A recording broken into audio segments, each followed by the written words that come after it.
بسم اللہ الرحمن الرحیم۔ اگلی آیت جو ہے یہ آیت الکرسی کہلاتی ہے، کیونکہ اس میں اللہ تعالیٰ کی بادشاہت کی کرسی کا ذکر ہے۔ اس کی فضیلت میں کئی ایک احادیث ہیں۔ صحیح بخاری میں ایک بڑی ڈیٹیل حدیث ہے، مال غنیمت کی چوکیداری کے اوپر سیدنا ابو ہریرہ کو نبی صلی اللہ علیہ وآلہ وسلم نے مامور کیا، اور 3 راتوں تک ایک شخص آ کے وہاں چوری پرفارم کرنے کی کوشش کرتا رہا، تو حضرت ابو ہریرہ نے اسے پکڑ لیا۔ پہلی دفعہ پکڑا تو اس نے کہا چھوڑ دو، اگلی دفعہ نہیں آؤں گا۔ دوسری بار پکڑا تو اس نے کہا چھوڑ دو، اگلی دفعہ نہیں آؤں گا۔ تیسری دفعہ جب پکڑا تو انہوں نے کہا اب تو میں تجھے رسول اللہ کی بارگاہ میں ضرور پیش کروں گا۔ تو اس نے کہا کہ مجھے چھوڑ دو، میں تمہیں ایک ایسا وظیفہ بتاتا ہوں کہ اگر رات کو بستر پہ جاتے وقت تم وہ وظیفہ کر لو تو صبح تک اللہ تعالیٰ کی طرف سے تمہاری حفاظت کے اوپر فرشتہ مامور ہوگا، شیطان تمہارے قریب نہیں آئے گا۔ یہ حدیث صحیح بخاری میں 2311 ہے۔ انٹرنیشنل نمبر کے مطابق ہمارے صبح و شام کے اذکار میں بھی ہم نے ڈالی ہوئی ہے۔ تو پھر اس نے جو وظیفہ بتایا وہ ہے کہ آیت الکرسی رات کو بستر پہ جاتے وقت پڑھ لی۔ حضرت ابو ہریرہ نے اس کو چھوڑ دیا۔ نبی الاسلام ہر موقع پہ جب وہ صبح بتاتے تھے تو نبی صلی اللہ علیہ وآلہ وسلم فرماتے تھے وہ جھوٹا ہے، آج پھر آئے گا۔ خیر وہ بھی سمجھدار تھا، وہ تیسری دفعہ جب چھوٹا ہے تو چوتھی دفعہ آیا نہیں ہے۔ تیسری دفعہ حضور نے کہا کہ 3 دنوں سے تمہارا جو آنے والا وہ مہمان تھا نا، وہ شیطان تھا جو انسانی شکل میں آیا تھا، ہے وہ جھوٹا ہے لیکن اس نے بات سچی کی ہے۔ تو یہ ایک اصولی بات ہے کہ سچی بات اگر جھوٹا بھی کرے تو اس بات کی تصدیق کر دینی چاہیے۔ تو وہ آیت الکرسی کا وظیفہ مل گیا۔ اسی طریقے سے سنن نسائی الکبریٰ میں اسی کی ایکسٹینشن ہے۔ سنن نسائی الکبریٰ کے اندر ایک حدیث ہے، امام نسائی نے اس میں ایک چیپٹر باندھا ہے عمل الیوم واللیلہ، وہ سنن نسائی الکبریٰ کا چیپٹر ہے۔ اس میں انٹرنیشنل نمبر کے مطابق ہے یہ 8017 نمبر حدیث۔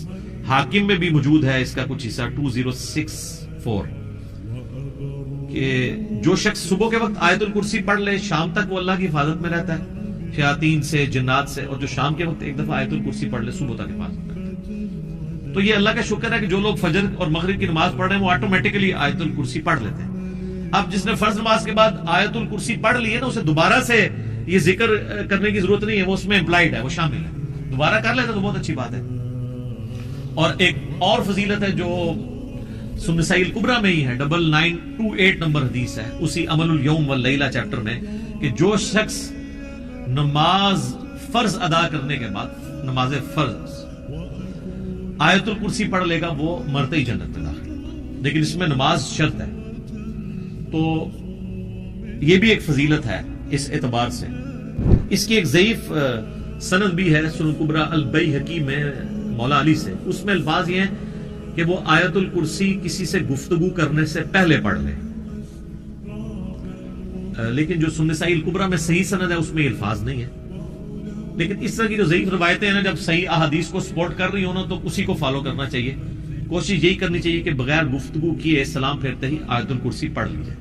البتہ اگر کوئی گفتگو کر بھی لیتا ہے تب بھی فضیلت مل جائے گی، کیونکہ جو صحیح حدیث میں اس طرح کے الفاظ موجود ہیں۔ تو یہ 3 بڑے بڑے فضائل ہیں۔ باقی میں نے قرآن حکیم کی سورتوں کے فضائل کے اوپر ڈیٹیل لیکچر ریکارڈ کروا دیا ہوا ہے، مسئلہ نمبر 112 ABC، جسے شوق ہے تو وہ دیکھ سکتا ہے۔ اللہ لا الہ الا ہو، اللہ ہی ہے وہ کہ نہیں ہے کوئی معبود سوائے اس کے۔ الحی القیوم، وہ خود سے زندہ ہے اور باقی سب کو قائم اسی نے رکھا، سب کو زندہ رکھنے والا، باقیوں کی زندگی اس سے مستار ہے، اس کی زندگی حقیقی ہے اپنی۔ لا تأخذہ سنۃ ولا نوم، اور اس کی زندگی اتنی کامل ہے کہ نہ تو اسے اونگ آتی ہے اور نہ نیند۔ ہماری زندگی آپ دیکھ لیں ناقص ہے، ہم 24 گھنٹے کے اندر ایک دفعہ ضرور مار جاتے ہیں۔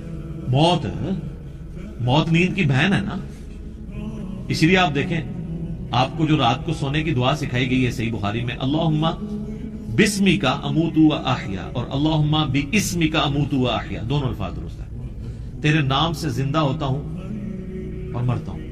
اور صحیح بخاری میں جو صبح اٹھنے کی دعا ہے وہ تو ہے ہی ہے، اس میں تو ڈائریکٹ کلیئر ہو گیا. یہاں تو پھر بھی کوئی کہہ سکتا ہے کہ ایمبیگوٹی ہے کہ یہ اس نیند کا بھی ذکر نہیں ہے, لیکن اس میں تو واضح ذکر ہے الحمدللہ الذی احیانی بعد ما اماتنی, یا احیانا بعد ما اماتنا, جمع کے سیغے سے ہو, وَإِلَيْهِ النُّشُورُ. تمام تعریفیں اس ذات کے لیے جس نے ہمیں مرنے کے بعد دوبارہ زندہ کر لیا. پھر سورہ الزمر میں بھی آتا ہے کہ اللہ تعالیٰ ہی ہے جو رات کو جب تم سوتے ہو تو تمہارے نفس کو قبض کر لیتا ہے, پھر جس کو اپنے پاس رکھنا ہوتا ہے اسے روک لیتا ہے, جس کی باقی ہوتی ہے اس کو دوبارہ واپس بھیج دیتا ہے. تو نیند بھی موت کی ایک فارم ہے. ہماری جو زندگی ہے وہ بھی ناقص ہے, ہم ڈیپینڈنٹ ہیں اللہ کے اوپر اس اعتبار سے کہ جب چاہے وہ سانس روک لے, اور اس اعتبار سے بھی کہ 24 گھنٹے میں ہمیں ایک دفعہ سونا ہی پڑتا ہے, ادروائز آپ اگلے 24 گھنٹے. دنیا کا ذہین ترین آدمی, دنیا کا طاقتور ترین آدمی کتنے گھنٹے جاگ سکتا ہے؟ یہ بزرگ جو جاگتے رہے نا 1-1 سال یا 2-2 سال, کہانیاں نے, کوئی نہیں اٹھ جاگتے. جس کو ہے نا اس کو لے کے جاگ کے بتائے کوئی, اور کہتے ہیں جناب 3 سال تک کھایا پیا نہیں ہے. اس کے ساتھ اس کہانی کو کمپلیٹ کیا کریں, ساتھ یہ بھی کہا کریں کہ نہ کھادا پیتا نہ پیشاب کیتا, کیونکہ اگر کھایا پیا نہیں ہے تو پیشاب تو کھانے پینے کے ساتھ ہے نا. آپ کھانا پینا چھوڑ دیں پیشاب ختم ہو جائے گا. یہ ساتھ کیوں نہیں کہتے ہیں کہ 3 سال تک پیشاب بھی نہیں کیا, اور پھر اس طرح کا بندہ لے کے آنا ہے, اس کا جو ہم کریں گے نا وہ ہماری ویڈیوز میں ریکارڈ ہے, آج چھوڑ دیں. لہو ما فی السماوات و ما فی الارض. اچھا دوسرا ہے نیند نہیں آئے گی اور اس سے اونگ بھی نہیں آتی, یعنی اتنی کامل زندگی ہے کہ ایک لمحے کے لیے بھی جھٹکا نہیں آتا. لہو ما فی السماوات و ما فی الارض, اسی کے لیے ہے آسمانوں اور زمین کی بادشاہی. اچھا آسمان ہمیشہ جمع کے سیغے کے ساتھ آتے ہیں, زمین سنگولر کے سیغے کے ساتھ, سوائے ایک پارہ نمبر 28 کے اندر کہ اللہ نے 7 آسمان پیدا کیا اور اس کے مثل زمین ہے. چونکہ یہ اللہ تعالیٰ کی طرف سے ایک میریکل پلانٹ ہے, روئے ارض. زندگی ابھی تک یہیں پہ دریافت ہوئی ہے جس زندگی کو ہم جانتے ہیں, اس لیے اللہ تعالیٰ اسپیشلی اس کا ذکر کرتا ہے. تو قرآن میں جب بھی آیا نا کہ آسمانوں اور زمین کی بادشاہ تو سمرات پوری کائنات. من ذا الذی یشفع عندہ الا باذنہ, کس کی جرأت ہے کہ اللہ کے حضور کسی کی شفاعت اور سفارش کر سکے سوائے اس کے اذن. ظاہر ہے کسی کی جرأت نہیں ہے. دنیا میں سفارش یہ ہوتی ہے کہ کسی شریف آدمی کو پکڑ کے پولیس لے گئی ہے تو ایک وہاں کا بڑا آدمی جا کے سفارش کرتا ہے کہ جی آپ کو غلط فہمی ہوئی ہے, میں اسے شروع سے جانتا ہوں, بڑا شریف آدمی ہے. اب اللہ کو اس طرح کی سفارش تو کوئی نہیں کر سکتا کہ اللہ آپ کو غلط فہمی ہوئی ہے, بندہ غلط پکڑ لیا, ایسے تو ہو ہی نہیں سکتا. اسی لیے اللہ نے کہا کہ اس کی جرأت ہے کہ مجھے کہے, مجھے سفارش کرے کسی کی, میرے کہنے سے نہیں. تو اب آپ دیکھ لیں بابوں کے بارے میں وہ دھوس کے عقیدے جو رکھے ہوئے ہیں, اسی تو آپ کو قرآن نہیں پڑھنے دیتے. جس نے یہ آیت پڑھنی ہے اس نے کہنا ہے کہ بابا کتوں آ گیا, کہتے کوئی کنگن نہیں دینا اللہ نے سوائے جس کو اذن دیا ہے محمد رسول اللہ صلی اللہ علیہ وسلم. اور وہ بھی ایک پوری دردناک حدیث ہے بخاری مسلم میں, حدیث شفاعت, وہ یوٹیوب پہ میرا کلپ دیکھ لیں, شفاعت رسول صلی اللہ علیہ وآلہ وسلم کا عقیدہ. یعلم ما بین ایدیہم وما خلفہم, وہ جانتا ہے جو ان سے پہلے ہو چکا جو ان کے بعد. یعنی اللہ تعالیٰ ہمارا جس کی سفارش تم میرے پاس لے کے آؤ گے نا, مجھے پتا ہے اس نے پہلے کیا کیا اور آندہ کیا کرنا ہے, مجھے بتا رہے ہو. اور ایک معنی یہ بھی ہے کہ جو سفارشی بھی ہے نا, اللہ تعالیٰ ان کو بھی جانتا ہے کہ ان کا علم پہلے کا کیا تھا اور بعد کا علم کیا ہے. اللہ تعالیٰ نے ہر ایک کو اپنے علم سے گھیرا ہوا. وَلَا يُحِيطُونَ بِشَيْءٍ مِّنْ عِلْمِهِ إِلَّا بِمَا شَاءَ, اللہ کے علم کو کوئی نہیں گھیر سکتا سوائے اللہ تعالیٰ جس کے لیے چاہے تو اس کے اوپر کوئی علم آشکار کر لے. یعنی اللہ تعالیٰ کے علم کو کوئی اور مخلوق نہیں گھیر سکتی. اللہ نے سب کو اپنے علم سے گھیرا ہوا ہے سوائے اس کے کہ وہ جو سورہ آل عمران میں بھی آتا ہے 179 نمبر آیت میں کہ اللہ کی یہ شان نہیں ہے کہ وہ اپنے غائب کے اوپر کسی کو اطلاع دے سوائے اپنے پیغمبروں کے, اور تمہارا کام ہے اللہ اور اس کے پیغمبروں پر ایمان لاؤ. پیغمبر وہ ہستی ہوتی ہے کہ جس کو اللہ تعالیٰ غیب کی خبریں دیتا ہے, غیب کا علم دیتا ہے اتنا جتنا اس کے لیے پسند فرماتا ہے. علم الغیب کے اوپر میرا مسئلہ نمبر 6A اور 6B آپ دیکھ سکتے ہیں, ڈیٹیل ٹاپک ہے. تو جتنا جس کے لیے چاہتا ہے اللہ ظاہر فرماتا ہے, اور جس کے لیے نہیں چاہتا ظاہر نہیں فرماتا. اچھا یہ اب بعض علم الغیب ایسے ہیں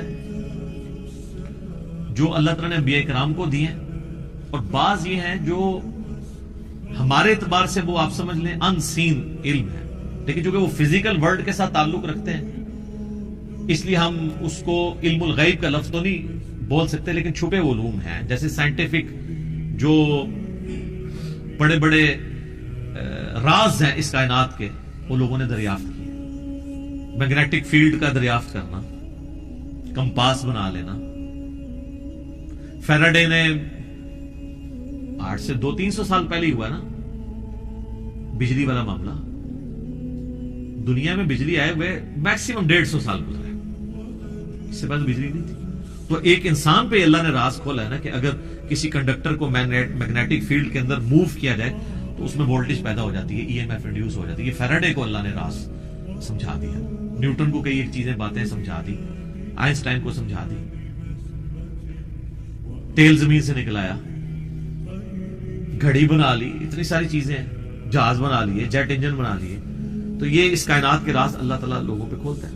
وسع کرسیہ السماوات والارض، اسی کی کرسی نے آسمانوں اور زمین کو گھیرا ہوا ہے. ولا یؤودہ حفظہما، اور اللہ تعالیٰ کو زمین و آسمان کی حفاظت کرنا کوئی مشکل نہیں ہے، تھکا نہیں دیتی یہ چیز. وہو العلی العظیم، اور وہ بہت بلند ہے اور عظمت والا ہے. اچھا، یہاں کرسی عین ممکن ہے کہ کوئی فزیکل کرسی ایگزسٹ کرتی ہے، اور عین ممکن ہے کہ یہ بات محاورتاً ہو رہی ہے کہ اللہ تعالیٰ کی بادشاہت اس سے مراد ہو، کیونکہ قرآن میں کئی ایک چیزیں محاورتاً بھی استعمال ہوئی ہے. اس کے اوپر یہ جو اہل حدیث کی طرف سے جہمی ہونے کا فتویٰ فوراً لگا دیتے ہیں، یہ غلط ہے. بعض جگہ وہ خود بھی تعویلات کر رہے ہوتے ہیں. جیسے سورہ قصص کے اینڈ پہ آتا ہے کہ ہر چیز کو فنا ہے سوائے اللہ کے چہرے کے. تو سارے اہل حدیثوں نے ترجمہ کیا ہے یہاں چہرے سے مراد اللہ کی ذات ہے. تو تعویل تو وہ بھی کر رہے ہیں. یا قیامت والے دن اللہ کے سائے کے سوا کوئی اور سایہ نہیں ہوگا، 7 لوگ اس سائے کے نیچے ہوں گے، بخاری مسلم میں آتا ہے. تو وہاں اہل حدیث بھی کہتے ہیں یہاں مراد عرش کا سایہ، اللہ کا سایہ مراد نہیں. تو اس طریقے سے اگر کوئی تعویل کرتا ہے اس طرح کے معاملات میں، جہاں پہ ممکن ہو، جہاں پہ ممکن نہ ہو وہاں پہ نہیں کرنی چاہیے. مولانا مودودی تو دونوں طرف گئے ہیں کہ عین ممکن ہے کرسی ہو، اور عین ممکن ہے کہ اس سے مراد ایک محاورتاً بات ہو کہ اللہ کی بادشاہی نے گھیر رکھا ہے ہر چیز کو. اور اس کی یعنی صرف اللہ تعالیٰ نے یہ بنا کے مخلوق چھوڑنے دی، بلکہ اس کی حفاظت بھی اپنے ذمہ لی ہوئی ہے.